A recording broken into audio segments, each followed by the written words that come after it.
अरे तारा बहनी के घाड़ी में कमंडल पे लो वाह बहुत अच्छा। अब ढोरी पे धान पीटर हो जाओ। अब सुना भाई लोग आजकल ऐसा जमाना आ गल बा कि ढोरी पर धान पीटे खातिर कुछ भौजी कहती अरे भौजी गलती से धान के छिलको तारा अंदर झांटी में जाए नू बड़ी हगुआई तो का हाल बा। आज हम फिर से बात कर बानी भोजपुरी गाना की। भाई आज के वीडियो बहुत फाड़ बा ऐसे कहल चाहते हैं कि वीडियो को पूरा देखा तो बहुत मजा आई। वीडियो बना के बस एक ही मकसद बा, एक ही मकसद रहेला आप सभी को दिल से हंसाने के लिए, ना किसी को दिल को ठेस पहुंचाने के लिए। वीडियो को पूरा देखा और देखला के बाद में भूल जाए तो बिना कोनो लाड़ा रसूल के आज के वीडियो स्टार्ट। दे देखला है भाई लोग कैसे भैया भंसरी वाला भौजी के ढोरी पर धान पिटलक सासो के आ भौजी के ढोरी में जाकर धान अटक गल। आ भैया कहता छिला दी का कहते भौजी नानू छिलाई ए भौजी गलती से तहाँ गाड़ी में चल जाए नू अटकले रह जाए आ पटा के ना पेल दो तारा बहनी के झाट में आग लगाओ।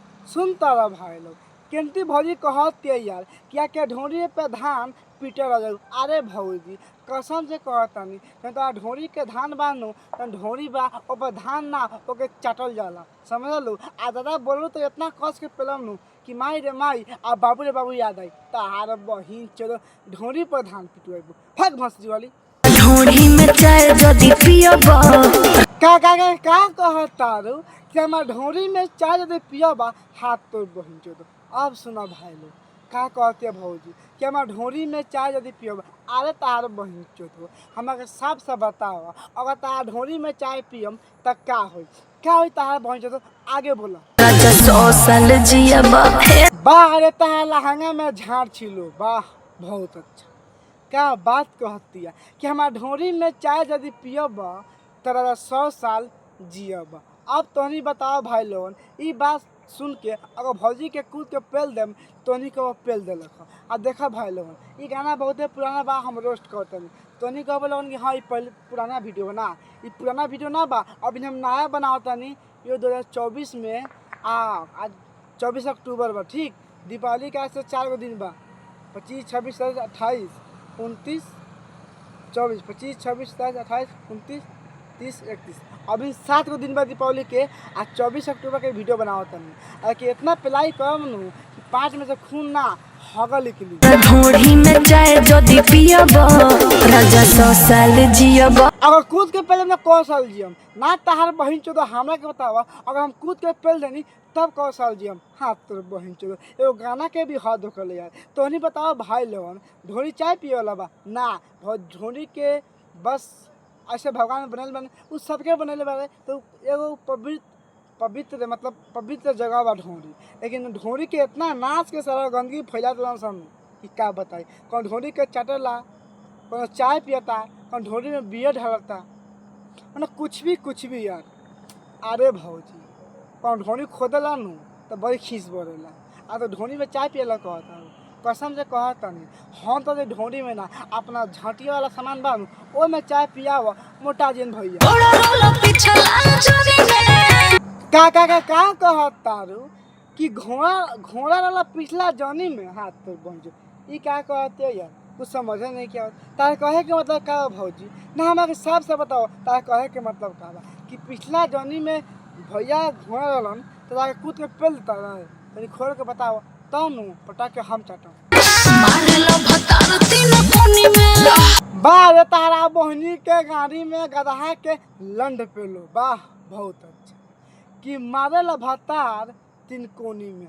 अब सुनना भाई लोग आज तक हम 2 कोना सुनले बानी एगो आगे एगो पीछे लेकिन ये भौजी कहती है कि मारे ला भतार 3 कोनी में। अब 3 कोनी हमारा समझ में नहीं किया हो तो ये भौजी हम तार साफ कहल चाहता नहीं लाड़ चटाबू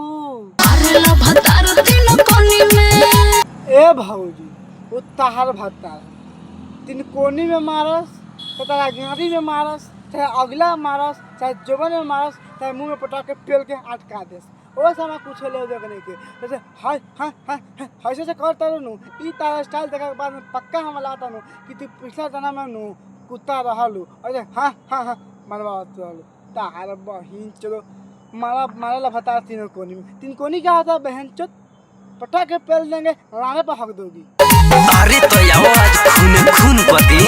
अरे तार बहिन चोद बहुत अच्छा सुन तारा मारे दावा खून खून कर दे हाथ तो बहिन चोद।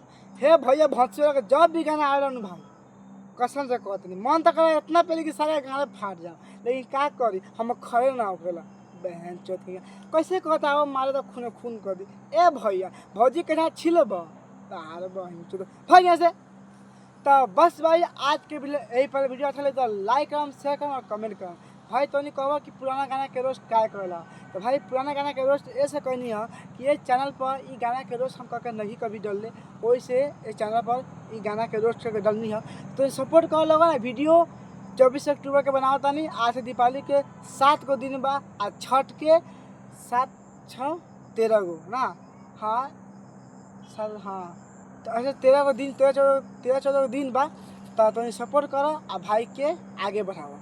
जब तक के लिए जय हिंद जय भारत।